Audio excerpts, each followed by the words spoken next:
मैं इतिहास को एक सर्वश्रेष्ठ विषय के रूप में देखता हूं। इसका कारण है क्योंकि मैंने महसूस किया कि संसार में कुछ भी नया घटित नहीं होता। इतिहास अपने आप को बदले हुए स्वरूप में सदैव दोहराता रहता है। इतिहास हमें यह बताता है कि अगर आप ऐसा करेंगे तो उसका ये प्रतिफल आपको मिलेगा। और मैंने महसूस किया कि इतिहास के परिणाम 100% सत्य सिद्ध होते हैं, जैसे कि विज्ञान के प्रयोग। बातें बहुत सी हैं, मैं कहना भी चाहता हूं, लेकिन समय का अभाव है। आज जब मैं यहां पहुंचा 4 बजे तो मुझे एक बाइक दिखी जो कि फूलों से, गुब्बारों से लबरेज थी। जानते हैं, मेरे मन में ठीक ऐसी ही एक और बुलेट का स्मरण हुआ। वो बुलेट मैंने देखी थी 1993 की फिल्म राजा बाबू, जिसे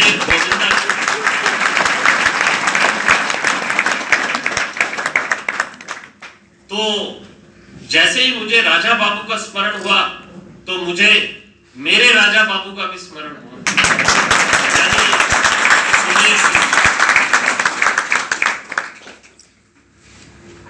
जब फिल्म की बात हुई तो मैं फिल्म पर ये आगे बात कहना चाहूंगा कि कभी अवसर मिले ना तो आप जरूर देखना। मैं बहुत प्रभावित रहा उस फिल्म से, मिस्टर इंडिया, जिसमें अनिल कपूर जो है बच्चों को संभालते हैं।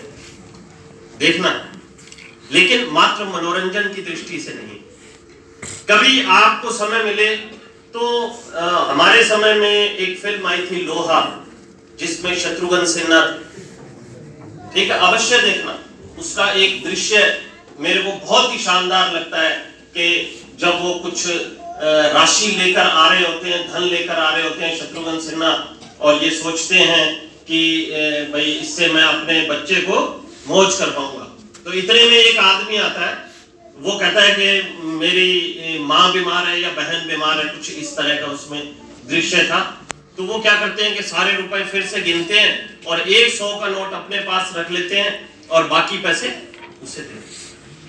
बड़े गहरे दृश्य है जिन्होंने मेरे को सदैव प्रभावित किया। आप भी इसे देखिएगा, लेकिन मनोरंजन की दृष्टि से नहीं, किसी और दृष्टि से।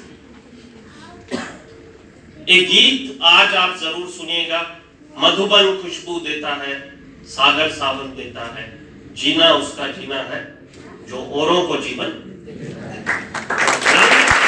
मेरा आपसे आग्रह,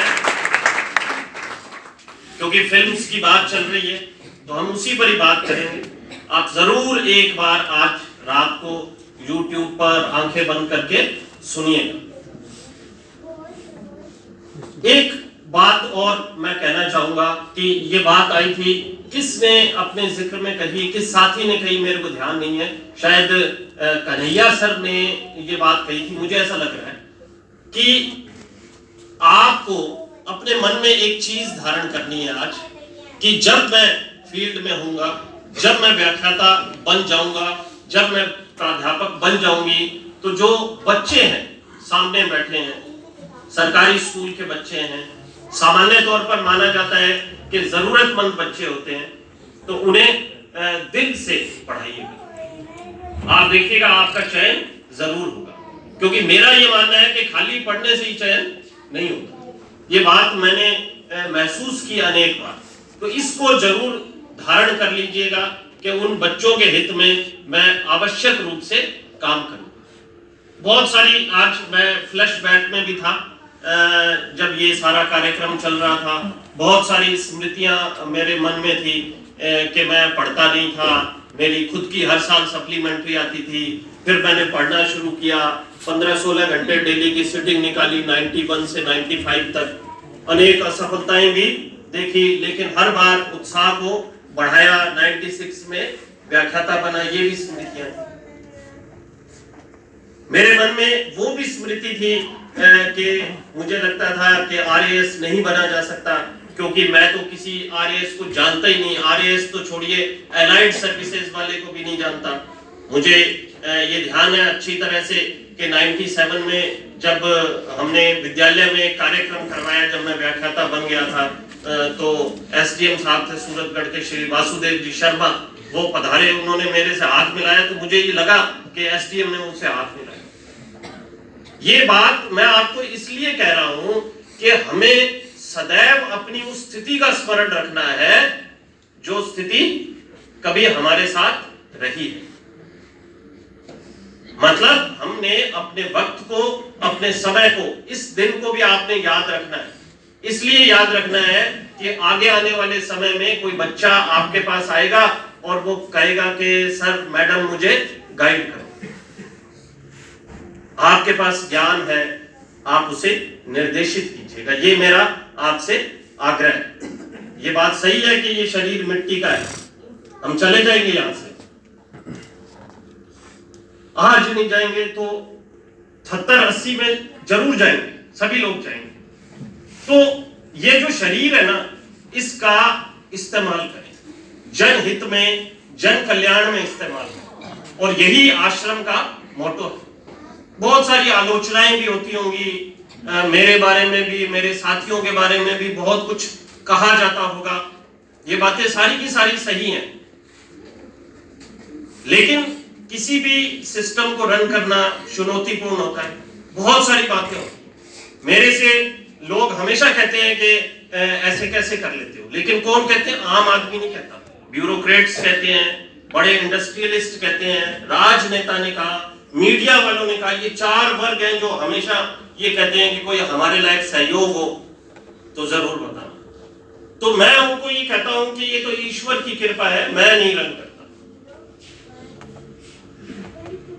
कोई व्यक्ति नहीं रन कर सकता। लेकिन फिर भी मैं आपको ये बताना चाहता हूं कि ईश्वर की कृपा का स्वरूप कौन है। स्वरूप आपके सामने बैठे, गिरबर सर बैठे, गुरुदेव जी बैठे, मदान साहब बैठे, सुमेर जी बैठे, राहुल जी बैठे, दिनेश जी बैठे, साहिल जी बैठे, पारिक जी बैठे, संजय जी हमारे हैं, बुद्धराम अंकल जी हैं। ये सब ईश्वर की कृपा का स्वरूप है, तभी ये सारी की सारी व्यवस्थाएं चल रही हैं, अन्यथा कोई मनुष्य इसे नहीं चला सकता। तो मैं ईश्वर का शुक्रिया अदा करता हूं और एक बार आपसे पुनः मैं आग्रह करूंगा कि अपने जीवन में, अपने मन में नायक की छवि जो है वो अवश्य रखिएगा, कि आपको एक नायक की भांति काम करना, जहां पर समर्पण की आवश्यकता होती है, जहां पर त्याग की आवश्यकता होती है। मैं जानता हूं कि यहाँ ईश्वर के स्वरूप जो विराजमान है, वो जब काम करते हैं तो अपने परिवार से समय लेते हैं। राहुल जी कई बार 11 बजे तक भी मेरे पास बैठे रहते हैं, और निसंदेह श्रीमती सुमेर सिंह भी यही सोचती होंगी, श्रीमती गिरबर सिंह भी यही कहती होंगी, श्रीमती दिनेश भी यही कहती होंगी। विष्णु जी आज हमारे बीच उपस्थित नहीं है, उनका भी समर्पण अद्भुत है। तो मैं सभी का शुक्रिया अदा करता हूं, ईश्वर का शुक्रिया अदा करता हूं। बस यही मैं कामना करता हूं कि आप सभी सफल हो और फिर ज्ञान की रोशनी को हमारे प्रदेश में, हमारे देश में और संपूर्ण विश्व में फैलाएं। और एक बार मेरा आपसे पुनः आग्रह कि आज रात को सोते समय आंखें बंद करके ये गाना जरूर सुनना है, मधुबन खुशबू देता है। धन्यवाद।